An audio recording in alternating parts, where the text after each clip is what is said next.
자, 반갑습니다. 배동산 교수의 맛있는 돈 이야기 배동산입니다. 자, 여러분 반갑습니다. 4080 생존 재테크. 애들한테 돈 뜯기지 마세요. 좀 제목이 좀 웃기죠? 애들한테 돈을 뜯기지 마라. 자, 그게 다 왜 그러냐라고 하면 이제 우리가 또 어떻게 보면 노후를 또 준비할 시기가 또 됐죠? 물론 이제 저 같은 경우는 지금 딱 뭐 그렇게 준비할 시기가 된 것 같고, 아직 뭐 요 방송을 들으시는 뭐 30대, 40대 분들은 뭐 그닥 뭐 아직까지는 뭐 노후에 대해서 걱정이 없으시겠지만은 이제 나이를 한 살, 두 살 더 이렇게 드시게 되면 이런 부분에 대해서 굉장히 좀 생각을 좀 깊게 하실 수밖에 없어요. 그런데 미리 준비된 사람들하고 또 준비되지 않은 사람하고는 이 노후가 굉장히 많이 좀 차이가 난다는 거죠. 그래서 이렇게 방송을 하는 것도 우리가 행복한 노후를 위해서 미리미리 좀 준비를 하자는 의미에서 이런 식으로 이제 방송을 하는 거예요. 먼저 그 행복한 노후라 하면 이론적으로는 그렇죠. 뭐 건강해야 된다. 친구도 있어야 된다. 사랑을 해야 된다. 또 돈도 있어야 된다. 대부분이 다 이렇게들 말씀들 하시죠. 근데 저는 이렇게 말씀드리고 싶어요. 뭘 말씀드리고 싶냐 하면 가장 중요한 현실은 돈이다. 이 돈이 중요하다는 거예요. 뭐 이상주의적, 뭐 유토피아적, 뭐 감성적, 이성적으로 여러분에게 말씀드리기 싫어요. 그냥 압축을 또 쉽게 말씀드릴게요. 나이가 드시면 드실수록 돈이 필요합니다. 만약에 여러분에게 노후가 닥쳐왔는데 돈이 없다. 돈이 없으면 어떻게 될까요? 이것은 여러분들이 가장 잘 아실 거라 생각합니다. 이처럼 노후에는요, 돈이 상당히 중요해요. 그리고 우리가 행복한 노후를 대비하기 위해서 돈을 어떻게 모아야 될 것이냐, 좀 나갔던 그 돈들을 어떻게 지킬 것이냐, 그 중에서도 특히 애들한테 돈 나가는 것도 장난 아니지 않습니까? 2007년도 10월 16일 날 YTN 뉴스에서 이렇게 방송이 됐죠. 한 명의 자녀를 대학까지 나오게 하는데 총 비용이 2억 3,200만 원 이렇게 돈이 들어간다는 거예요. 이거는 10년 전 이제 대학 나올 때까지 총 비용이 2억 3천만 원 돈이에요. 그러면 지금은 더 많이 들어가겠죠. 또 중요한 거, 그 당시에만 하더라도 대학을 나오면 웬만한 데 취업이 됐다는데 요즘 취업이 좀 어렵지 않습니까? 그러면 애들 취업할 때까지 여러분이 뒷바라지를 하셔야 되지 않습니까? 그 비용까지 따지면 얼마나 많은 돈들이 또 들어가냐는 거죠. 그렇다면 우리는 어떻게 노후를 대비하는 생존 재테크를 할까요?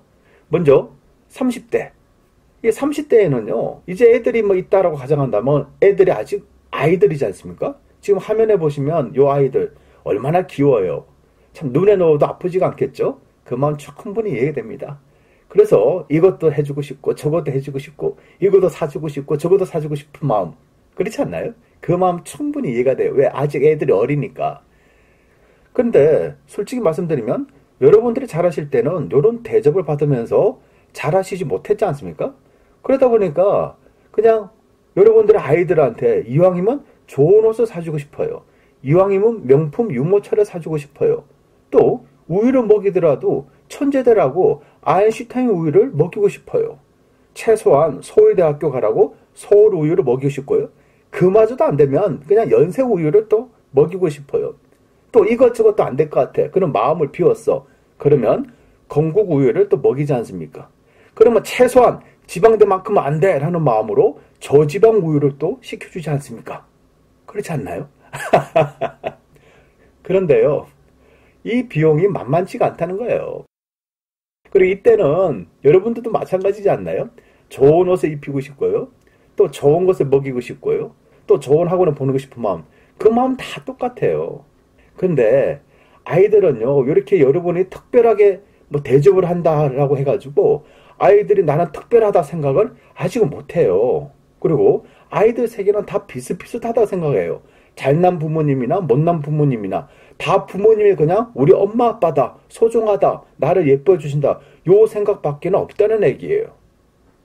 그리고 요런 식의 중요한 거는 엄마 아빠가 행복하게 살아가는 모습, 그런 모습이 애들 인생에 오히려 더 좋은 교육 효과가 된다는 거예요. 따라서 이때 중요한 거는 옷, 뭐 신발, 비싼 학원, 뭐 유모차, 뭐 좋은 우유, 분유 이런 것보다 더 중요한 거는 그냥 돈을 열심히 여러분이 모으는 거예요. 이 40대는요, 애들 교육부에 돈이 많이 뜯기게 돼 있어요. 그래서 여러분의 자녀 중에서 하려고 하는 아이한테 교육비가 됐든 뭐가 됐든 아낌없이 투하하라는 얘기. 근데 안 하려고 하는 아이들까지 그냥 뭐 해라, 비싼 학원 다니라, 뭐 해라, 이렇게 할 필요가 있냐는 겁니다. 차라리 그 돈으로요, 작은 아파트를 하나씩 사 모으세요. 아니, 그 돈 모아가지고 무슨 아파트 사냐? 애들 유치원 때부터 중학교, 고등학교, 그 사교육비 정말 장난 아니지 않습니까? 그 돈을 모으시면요, 작은 아파트를 살 수 있는 돈도 될 수가 있어요. 그 아파트가 나중에는 여러분이 부자가 되는 또 지름길이 될 수도 있는 거고 시드머니가 될 수 있다는 얘기예요. 거기서 월세가 나온다. 여러분의 노후는 자연스럽게 월세가 보장되는 겁니다. 그리고 더 나아가서는 그러한 작은 아파트가 여러분의 소중한 아들, 딸까지 지켜줄 수 있다는 얘기예요. 결국 40대에는요. 애들 교육비, 즉 학원비로 돈을 뜯기고 만다는 거예요. 이 돈을 아껴야 된다는 얘기예요. 50대는요. 이제 아이들이 대학생이 되고 또 취업 준비를 합니다. 그러면 또 여기 또 돈을 또 뜯길 수밖에 없죠. 요때는 특히 뭐 대학이다, 뭐 취업이다, 돈이 뭐 더 많이 들어가죠. 대학 등록금 장난 아니죠. 또 대학 나오면 취업이 잘 되면 또 좋죠. 근데 지금 입장에서 보면 대학 나와도 취업도 힘들지 않습니까? 그래서 대학 졸업도 안 하고 아예 뭐 언어 연수다, 뭐 해외 연수다, 또 토익, 토플이다, 또 취업 공부다, 면접도 시험 준비한다. 근데 이게 무슨 짓인가요? 아니, 그렇게 소중한 돈들을 쏘아 부었는데 취업을 하면 좋겠죠. 그런데 만약에 취업이 안 되면요? 결국 또 공무원 시험 아닙니까? 아니, 이게 무슨 짓인가요? 대학 4년 동안 또 휴학기 내고 또 학원 다닌 비용, 언어 연수, 어학 연수 비용, 이런 거 다 따지면 그 수많은 돈들이 그렇게 돈이 들어가가지고 결과물이 좋으면 되는데 그렇게 많은 돈이 들어갔는데 결과물이 그다지 좋지 않다는 게요. 제가 모 신문사에 목특강 끝나고 나면 그 대학생이 와서 저한테 물어봅니다. 교수님, 저 대학 4학년 졸업반인데요. 아직 취업을 못하겠습니다. 지금이라도 공인중개사 시험을 한번 봐야 되나요? 지금 이 실정이에요, 여러분. 이게 실정이라니까요. 결국요, 50대에 아이들한테 돈만 뜯기고 만 거예요. 근데 우리 아이들한테 돈이 뜯긴 게 아니죠. 우리 아이들의 빌미로 한 대학과 취업학원과 공무원학원, 요런데 돈이 뜯기고 만 거란 얘기죠, 여러분이.